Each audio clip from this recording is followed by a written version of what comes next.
అండి ఇప్పుడు మా ఉస్తాద్ భగత్ సింగ్ హరీష్ శంకర్ గారిని మాట్లాడవలసిందిగా రిక్వెస్ట్ చేస్తున్నాం. Good evening.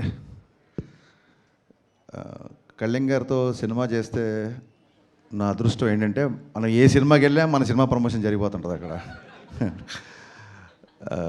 ఫస్ట్ ఒక డైరెక్టర్ పక్షపాతిగా ట్రైలర్ చూడగానే నాకు ఫస్ట్ నాని గురించి మాట్లాడిపించాను. నాని ఎక్స్ట్రాడినరీగా ఉంది ట్రైలర్, సూపర్ కట్. అతనే ఎడిటర్ అని కూడా చెప్పారు. సో ఇంకేముంది, సవ్యసాచి ఒక డైరెక్టర్ కమ్ ఎడిటర్ అవుతే సినిమా డబల్ కమ్ ఎయిట్ ఇంకేముంది అంతకంటే. అండ్ ఇందాక చెప్పినట్టు పొలిమేర ఫంక్షన్కి వెళ్ళా నేను, కామాక్షి అండ్ అనిల్ గారు అప్పుడు పొలిమేర ఫంక్షన్కి వెళ్ళాను. అది పొలిమేర 2 అయింది, 3, 4, 5 కూడా అవ్వచ్చు తెలియదు. అలాగే బీమ్స్ ధమాకా ఫంక్షన్కి వెళ్ళాను నేను. So the rest is history. Naresh గారితో అండ్ మా విజయ్ నాంది. సో అలాగే అదే ఆ రకంగానే చిట్టూరు సీన్ గారికి పవన్ గారికి కూడా అదే సెంటిమెంట్ వర్కౌట్ అవ్వాలని మనస్ఫూర్తిగా నమ్ముతూ ఈ సినిమా పొలిమేరలు దాటి ధమాకా సౌండ్ ఇవ్వాలని మనస్ఫూర్తిగా కోరుకుంటున్నా. చాలా మా విజయ్ చెప్పినట్టు చాలాసేపు మాట్లాడారు అందరూ.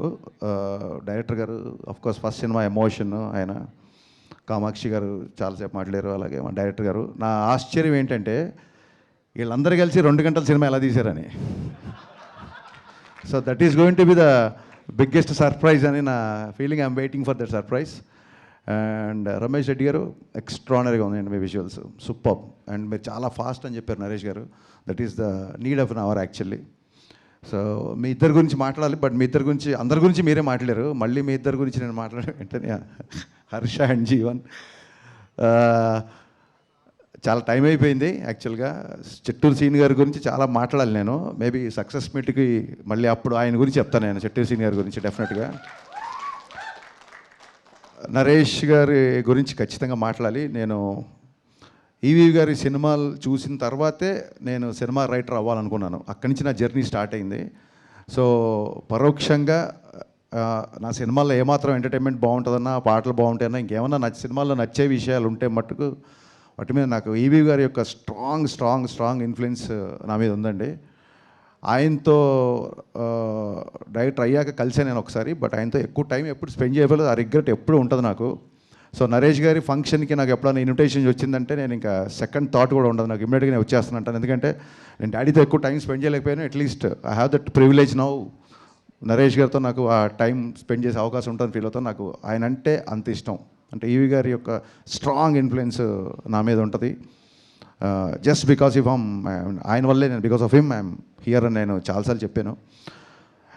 నేను కంటిన్యూగా ఇంతమంది కొత్త డైరెక్టర్లు అని అన్నప్పుడు నేనే ఇంకా లెక్క అడుగుదామనే టైంకి విజయ్ చెప్పాడు 35 మంది డైరెక్టర్లు అంటే. డెఫినెట్గా సినిమా ఇండస్ట్రీలో కొత్త వాళ్ళకి అవకాశం ఇస్తున్నప్పుడు ఎవరికి అవకాశం ఇచ్చినా ఒక్క వ్యక్తికి అవకాశం ఇచ్చినట్టు అవుతుంది.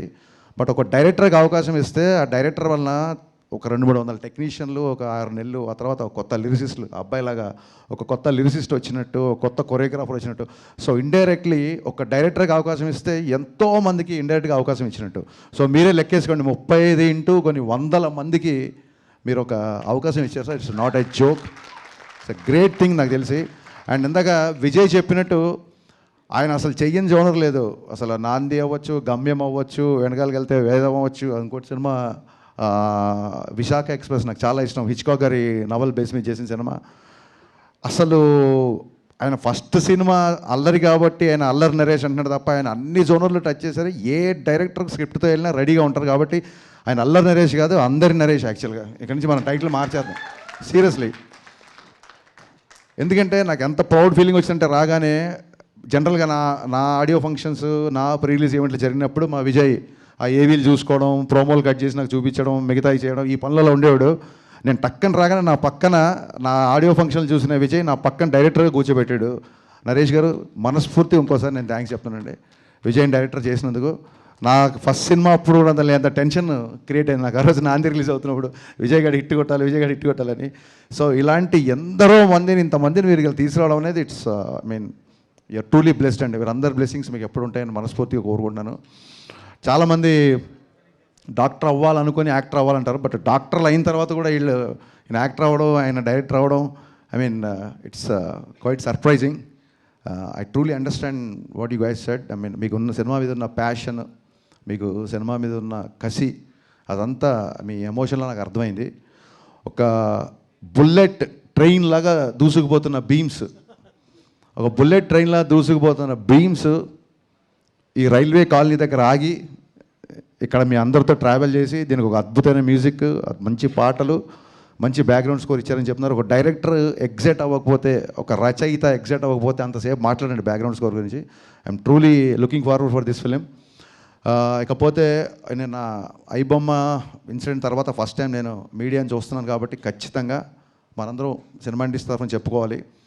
పైరసీ సినిమాలు చూపించే ఐబొమ్మ ఆవిడికి, ఒరిజినల్ బొమ్మ చూపించిన యావత్తు పోలీస్ యంత్రాంగానికి, సివి ఆనంద్ గారికి, మన సత్యనారాయణ సార్ గారికి, ఇండస్ట్రీ తరఫున మనందరి తరఫున మనస్ఫూర్తిగా కృతజ్ఞతలు చెప్పుకుంటూ 21 నవంబర్ 12A రైల్వే కాలనీ నాతో పాటు చూడొచ్చు. నేను కూడా మార్నింగ్ షో చూస్తున్నాను.